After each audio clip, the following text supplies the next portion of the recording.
He rode into town just before the light gave up, and no one looked twice.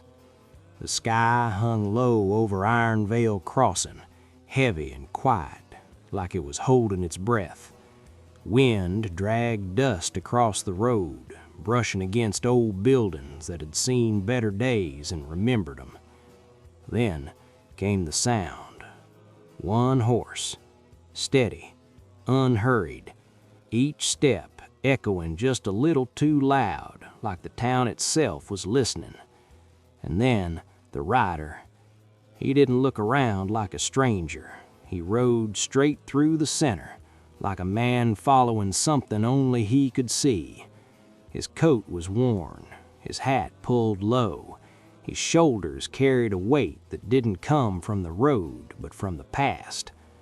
He stopped in front of the old tavern, the lantern post. The sign above it creaked softly, like it remembered his name, but no one else did. He stepped down from the horse, boots hitting the ground with quiet finality. No hesitation, no turning back, because the last time he stood here, everything had been different. Back then, they called him Silas Vane, and back then, he had something to lose. Inside, the tavern was dim and quiet, the kind of quiet that settles in after too many stories end badly. A few people sat scattered, low voices, careful glances. Silas walked to the bar and sat down. "What'll it be?" the bartender asked. "Whiskey." His voice came out rough, like it had been buried for years. The glass slid toward him. He stared at it, didn't drink right away. Instead, his eyes drifted to a corner of the room. There used to be laughter there, bright, loud, alive, and right at the center of it, Mara Ellery. She had a way of smiling like the world wasn't as broken as it looked. Silas blinked. The corner was empty now, just like everything else. He took a drink. The burn hit hard. Good. It reminded him he could still feel. "Don't think I've seen you before," a man said nearby. Silas didn't turn. "Been a while," he replied.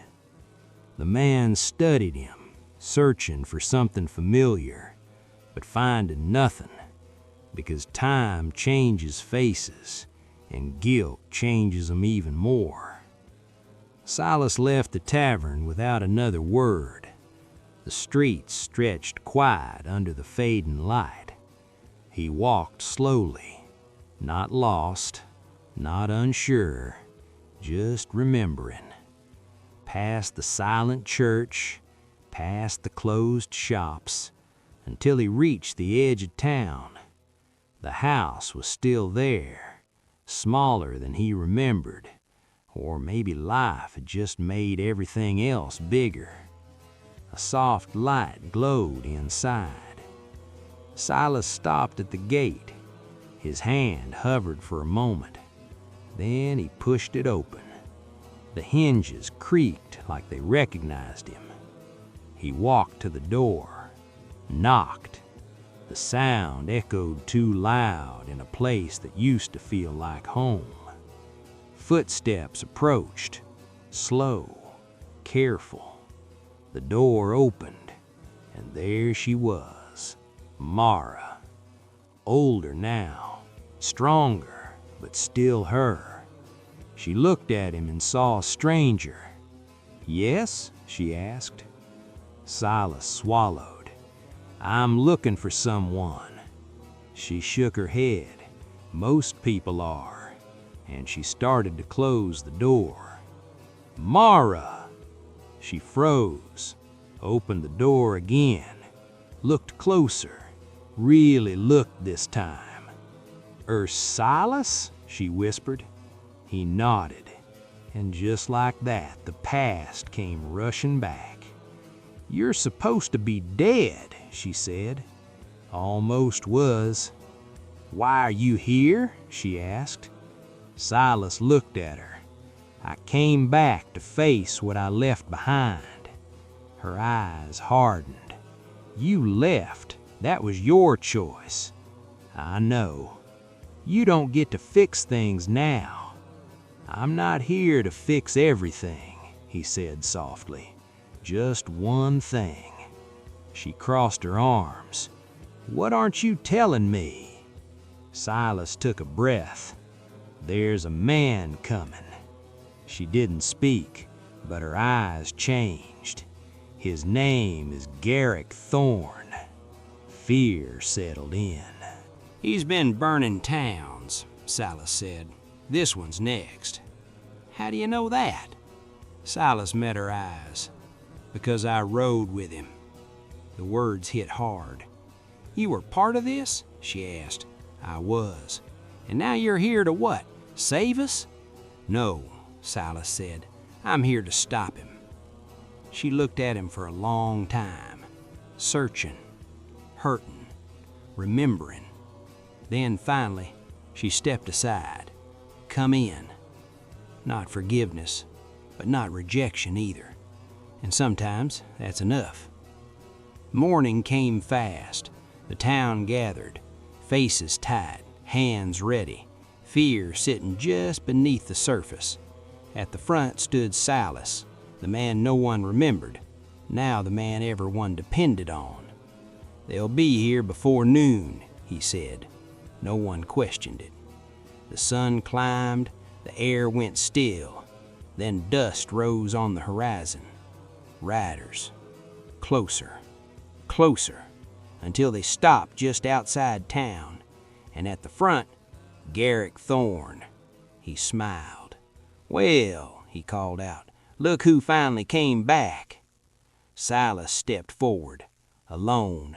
"It ends here." Garrick laughed. "He always did like thinking that." A gunshot rang out. Everything exploded into chaos. Shouting, gunfire, horses rearing. But Silas saw only one thing: Garrick. They moved toward each other like it was always meant to end this way. Step by step, shot by shot. Closer, closer, until nothing else mattered. Garrick fired. Silas staggered, but didn't fall.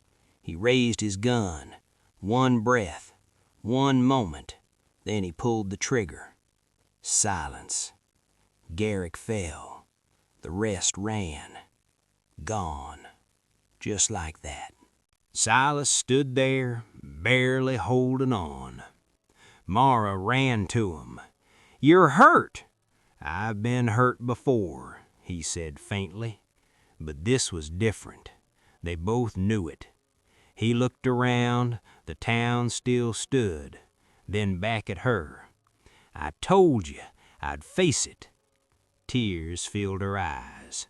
"You always come back too late." Silas gave a faint smile. "Not this time." His legs gave out. She caught him. The sky burned gold above them. And there, in the middle of Ironvale Crossing, Silas Vane finally stopped running. Not as the man he was, but as the man he chose to be. And as the wind carried the dust beyond the edges of town, one truth remained. Some men disappear to escape their past, but the bravest ones ride back to answer for it. Now tell me, if you were Silas, would you have come back? Or would you have kept riding and never looked behind? Let me know in the comments. And if this story stayed with you, subscribe for more.